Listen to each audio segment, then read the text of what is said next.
नमस्कार। आज हम बात कर रहे हैं एंथम बायोसाइंसेज की। जी बिजनेस पर एक इंटरव्यू हुआ था इनका, उसी के बेसिस पर ये चर्चा है। हाँ, ये कंपनी फार्मा सेक्टर में है, लेकिन थोड़ा अलग काम करती है। बिल्कुल।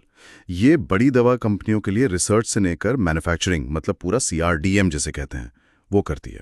और ख़ास बात ये है, जैसा आपने कहा, कि ये जेनेरिक पर फोकस नहीं करती ज़्यादातर भारतीय कंपनियों की तरह। इनका मेन काम नई दवाओं, नए मॉलिक्यूल्स की खोज पर है। सही। और एक बड़ी खबर ये भी है कि कंपनी जल्दी अपना IPO लेकर आ रही है। जी, तो इनका जो बिजनेस मॉडल है ना, वो काफ़ी इंटरेस्टिंग है। ये इंटरनेशनल फार्मा कंपनियों की मदद करती है। अच्छा, किस तरह की मदद?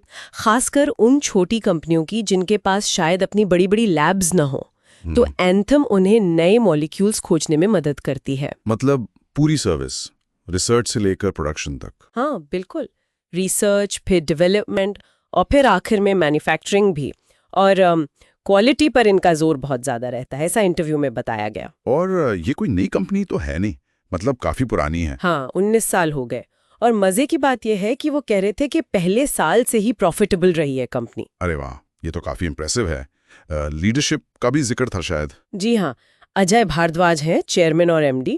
उनको तो 40 साल का अनुभव बताया गया, पहले बायोकॉन में भी थे। ओहो, काफी लंबा अनुभव। और CFO गावीर बेग, वो IIT IIM बैकग्राउंड से हैं, 2021 से जुड़े हैं। तो हाँ, मतलब एक्सपीरियंस तो काफी सॉलिड है टीम में। तो फिर वो क्या चीज है जो एंथम को बिल्कुल अलग करती है? मतलब इनका वो स्पेशल मसाला क्या है? यहीं पर बात सबसे ज्यादा दिलचस्प हो जाती है। उनकी जो असली ताकत है ना, वो है बायोलॉजी और केमिस्ट्री। दोनों? हाँ, दोनों में उनकी गहरी पकड़ है। और सिर्फ पकड़ ही नहीं, बल्कि वो इन दोनों को मिलाकर कैसे इस्तेमाल करते हैं, वो उनकी USP है। मतलब कैसे? कोई उदाहरण? जैसे मान लीजिए केमिस्ट्री की कोई मुश्किल प्रॉब्लम है, तो वो उसे बायोलॉजी के तरीकों से हल करने की कोशिश करते हैं। इससे वो अपने क्लाइंट्स के लिए एकदम नई इंटेलेक्चुअल प्रॉपर्टी यानी नई IP बना पाते हैं। अच्छा, तो ये सिर्फ लैब वर्क नहीं है, ये तो साइंस का एक क्रिएटिव फ्यूजन जैसा हुआ। बिल्कुल, और इसी वजह से शायद इनके क्लाइंट्स के साथ रिश्ते भी काफी गहरे और लंबे हैं। हाँ, मैंने भी सुना, टॉप 10 क्लाइंट्स के साथ एवरेज 12 साल का रिलेशन। ये तो बहुत लंबा है। बहुत लंबा है, और जरूरी भी है, क्योंकि आप सोचिए दवा बनाने का प्रोसेस कितना लंबा होता है। सही बात है। इंटरव्यू में बता रहे थे कि एक मॉलिक्यूल को रिसर्च से मार्केट तक लाने में 8 से 10 साल लग जाते हैं। 8 से 10 साल? बाप रे। हाँ, तो एंथम इस पूरी जर्नी में क्लाइंट के साथ रहती है। ये विश्वास दिखाता है दोनों तरफ से। चलिए, अब जरा इनके फाइनेंस और आने वाले IPO पे आते हैं। कंपनी की फाइनेंशियल हेल्थ तो अच्छी लग रही है। हाँ, काफी अच्छी, लगातार प्रॉफिट कमा रही है।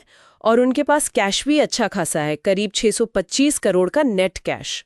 तो फिर IPO कब आ रहा है और क्या डिटेल्स हैं? IPO 14 से 16 जुलाई के बीच खुलेगा।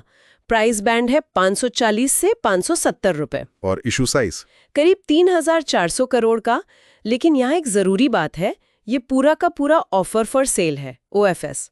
मतलब कंपनी कोई नया पैसा नहीं उठा रही है? नहीं, बिल्कुल नहीं। तो फिर ये OFS क्यों ला रहे हैं अगर पैसा नहीं चाहिए तो? देखिए, इंटरव्यू में उन्होंने वजह बताई।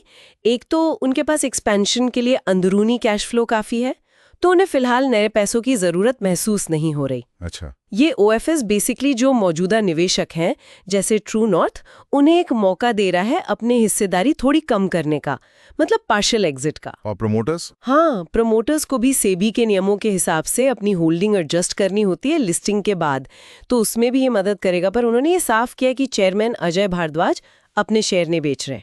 ये अहम बात है। और मार्जिन कैसे हैं कंपनी के? मार्जिन काफी हेल्दी बताए गए। EBITDA मार्जिन करीब 36-37% पर स्थिर है। और मैनेजमेंट का मानना है कि ये सस्टेनेबल है, मतलब आगे भी बने रहेंगे। 36-37% EBITDA, ये तो काफी अच्छा है इस इंडस्ट्री के हिसाब से। जी हाँ, बहुत अच्छा है। फ्यूचर की क्या तैयारी है? आगे क्या प्लान्स है?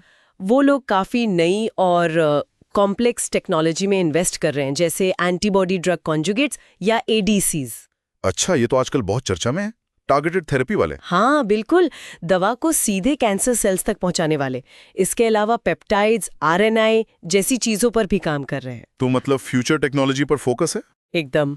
और अभी वो करंटली 10 नए मॉलिक्यूल्स के लिए या तो एपीआई या इंटरमीडिएट सप्लाई कर रहे हैं, और इनमें से 4 तो ब्लॉकबस्टर पोटेंशियल वाले बताए जा रहे हैं। 4 ब्लॉकबस्टर। हाँ, और इसके अलावा 16 और मॉलिक्यूल्स हैं जो या तो डेवलपमेंट के बिल्कुल आखिरी फेज में हैं या फाइलिंग प्रोसेस में है। तो मतलब पाइपलाइन बहुत मजबूत दिख रही है। जी, काफी मजबूत, और शायद इसीलिए वो अपनी चौथी मैन्युफैक्चरिंग फैसिलिटी भी बना रहे हैं इस डिमांड को पूरा करने के लिए। हाँ, तो कुल मिला के देखें तो एंथम बायोसाइंस एक knowledge driven high growth company लगती है।